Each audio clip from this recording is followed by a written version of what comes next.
Female friendships are in massive decline. You may admit it, I equally do. But first, you may be wondering, who is this beautiful lady on your screen today? Hi everybody, my name is Kisiwajan and this is my very first YouTube video.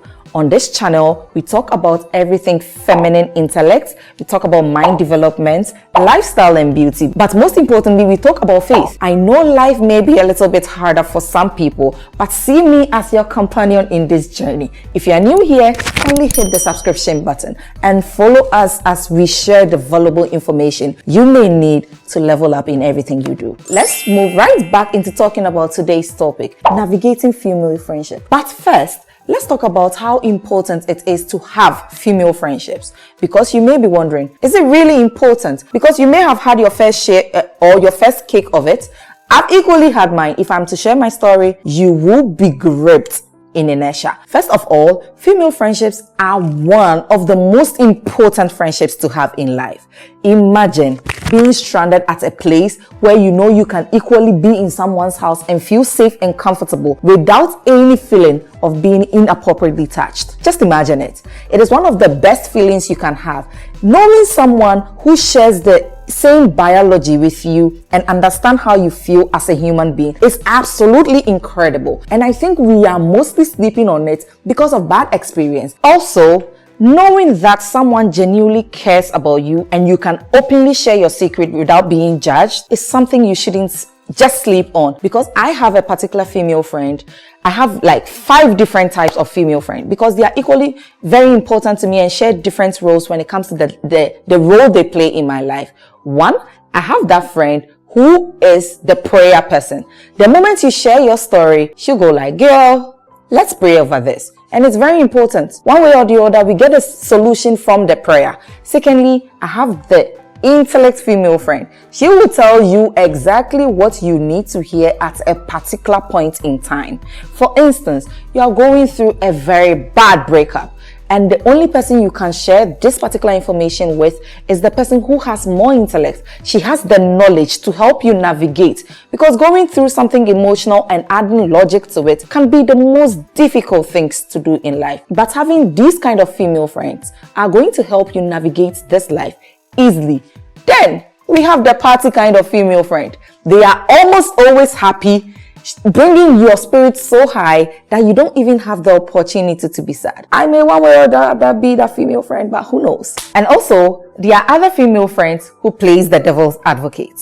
The moment you tell her something about you, they look beyond whatever you are telling them and give you a different perspective to whatever you are saying. That gives you more understanding, looking outside the box, which you may usually not do. And finally, there is that female friend who possesses all these qualities I've shared. And if you get hold of that particular female friend, you better not let her go.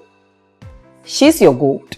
So just in case I have been able to convince you on how important female friendships are, let me share with you the 7 practical ways of navigating female friendships effectively. First, you need to be very intentional about the selection of your female friends. Being intentional about the selection of your female friends go a long way to help with the quality of the kind of female friends you have.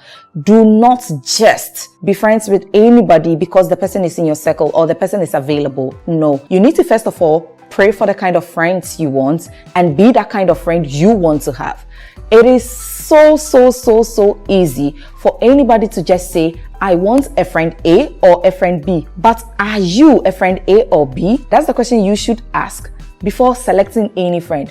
Know the kind of friends you want to have in your circle. Know what role the person plays in your life, because I do understand that people are in our lives to play a peculiar role. So if that friend plays that particular role or fits in that particular role, then you select the person as your friend. Secondly, set boundaries. Never let any friendship turn into codependence. You should set boundaries. There should be your do's and don'ts in friendship. I have a friend who will never let you have her dress because it is her dress, and I think it's only right you set these kind of boundaries. Regardless of how the friendship is, know what to share, know what to talk about. I am that particular kind of friend who will never gossip, because That's not my style. And I think that boundaries is being so clear to all my other friends. If you set these kind of boundaries, it is easier for your friends to know what to talk about in front of you, behind you, anywhere. If you do not set boundaries for yourself as an individual, being in a particular friends group, then you will succumb to anything that comes your way. And that kind of friendship is not sustainable. And I doubt that's what you want for yourself. Third, you need to communicate openly and sensitively. Communication is one thing that we shouldn't play with when it comes to friendship. If you openly say exactly what's on your mind, being respectful of how the person feels, it is easier for you to keep that friendship for the longest time, because the person knows, one, you are telling her the truth, two, you are being sensitive of how it is going to affect her, and that will end up in a way beautiful friendship than to be practically insensitive about how the person feels or how the person is going to react to whatever you are telling her. Point number 4, celebrate your friend's wins. Life do not always have to turn to your side. Be that kind of friend who usually will appreciate and understand and be there when your friend is winning.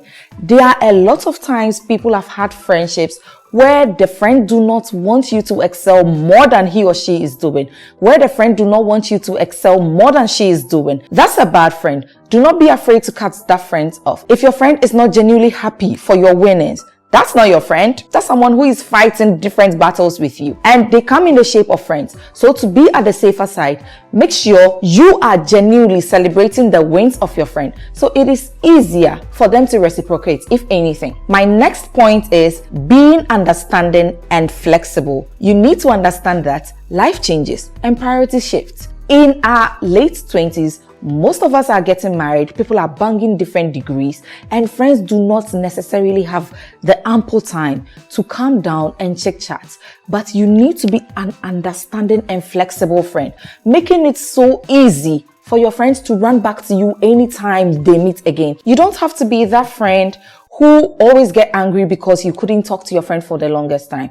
Me, I have some friends that we wouldn't talk for the longest time, but the moment we reconnect, it's like every other thing is falling in place. And that is the kind of flexibility you should have in your friendship, because the friendship is no more choking your neck. You are comfortably living, understanding the dynamics of what your friends may be going through, and appreciating, being flexible, and letting them thrive in their own dispensations.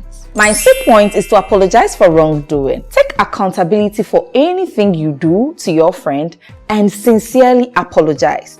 Apologizing to your friend does not make you the weaker one. It means you do appreciate the person's concern, and you are showing concern to level down the grounds so you both can understand each other. We do have friends who equally gaslight us anytime we talk about things that is not going well in the friendship. And if you have a friend like that, do not be scared to let that person go. Understand that people taking accountability for their wrongdoing, it's only right to make sure they respect how you feel and they do understand the meaning of the friendship you guys have.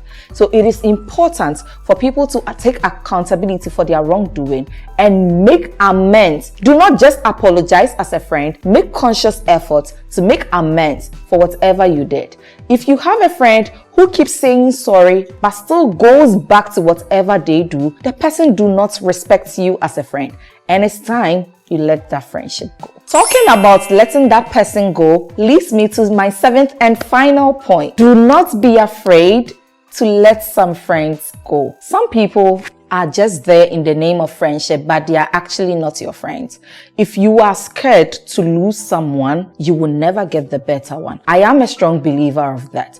If you have friends who are not making you feel comfortable in their space, they do not appreciate your well-being, they do not even appreciate your sense of being their friend, I think it is better you let them go. You can have friendships spanning over 12 years, but in all these 12 years, you've never really felt comfortable. On what basis would you be keeping such friendships? If you're afraid to let such friends go, you will never get the best of your friendship. So you should know, female friendships are actually not the hardest. You just need to set your priorities right, understand the dynamics, be intentional about the selection of your female friendship, be attentive, apologize when you have to, and then See me as your companion in navigating this journey. And if you find this video interesting and valuable, can you like and share with your friends and family? Until I see you next time, bye!